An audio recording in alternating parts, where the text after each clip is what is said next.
親になると一番最初に分かることはいつまでも子供を守ることができないということです。人生には何が起こるか分からないから。私の息子はパンデミックの始まる頃に生まれて、私は肺の病気でハイリスクなので、何もかも怖くなりました。外、人、まだ消毒していない荷物、全部敵に見えました。でもその恐怖と向き合ってもう一つ分かったことがあります。息子が生まれる前、ドラえもん、シュッ、ドラえもん、ピピピ。息子が生まれる前、ずっと不安で、心配で、緊張でいっぱいで、ストレスがない時がほとんどなかったです。でも分かったことは、大切な人、息子、旦那、私が大丈夫だったら大丈夫だっていうことです。何があっても、どんなに大変なこと、どんなに辛いことがあっても、私たちは健康でいれば大丈夫。よいしょ。マムシュ、ドラえもん。これ？ピシュ。それ分かってから何かの問題に遭うときは、落ち着いて冷静に考えて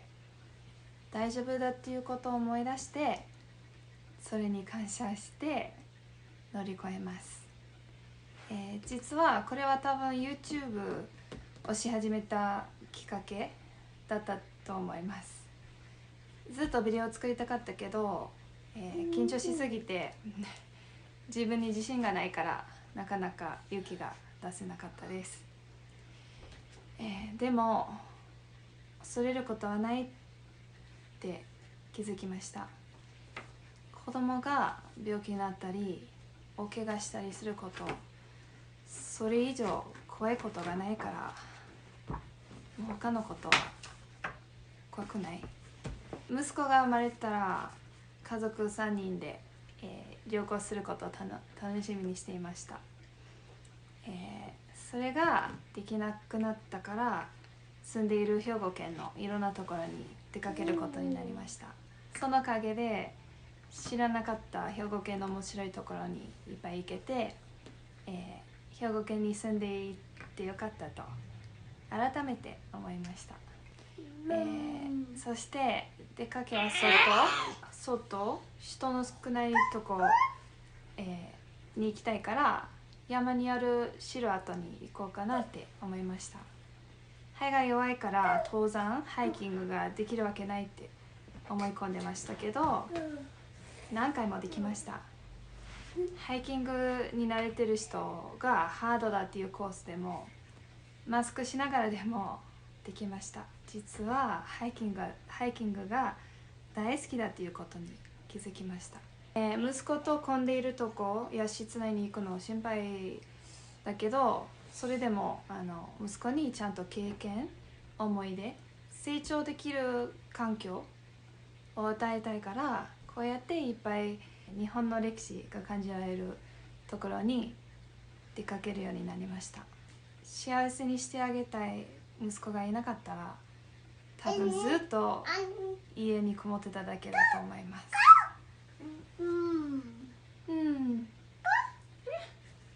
あ、そう、ドラえもん青だね、ブルー。次分かったことは、できたことは自分を愛するようになったことです。体が病気で弱いから出産ができないかなって思いましたし、病気のせいで苦労してきたから少し体を恨んでたと思います。でもこの体は息子を守って肺が弱いのに無事に産むことができました。体がすごいって思いました。この奇跡をくれたのはこの体だから大切にしたい。息子が自分のことを愛するように、息子のために元気でいられるように、自分のことをお好きでいたいです最後分かったことは今を生きる方法です。今を生きないと幸せになれないと思います。今を生きるっていうのは、逃げないで気持ちを全部感じることです。ママになって自分が息子にとって全てで、自分がとっても大事な存在になりました。なんていうか、自分が、いなくなったら息子はお母さんがいないし、で私は息子の成長が見られなくなるし、一緒にいられなくなります。息子を守れない時が来るかもしれないっていう事実がすごく辛いです。病気から完全に守れないかもしれない。成長してほしいけど、していくと怪我をする可能性が高くなります。息子がいつまでも元気で幸せに長生きするかどうかはわからないので、毎日泣いてます。でも人生はそういうものですよね。明日何が起こるかわからないから、今を生きるしかないって。今を生きて、その辛い気持ちを感じて、とっても悲しくなる時があります。でもその一方で心が爆発しそうな喜び、幸せ、感謝、感動も感じてます。息子の成長を見て、歩くだけでこんなに嬉しいとか、前の家の狭い部屋でも楽しそうに遊べる。息子にとって何もかもが新しくて面白くて楽しい。大人になると忘れていく、生きるだけの喜びを息子のおかげで思い出しました。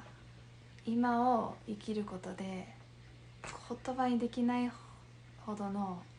愛を感じて、そして辛い時はその辛さと一緒に感謝も感じてます。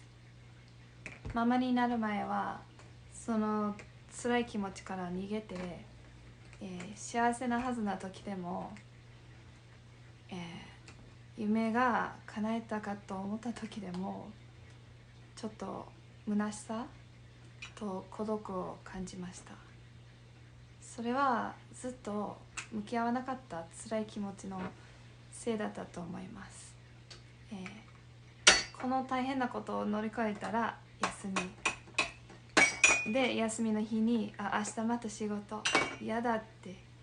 その繰り返しで結局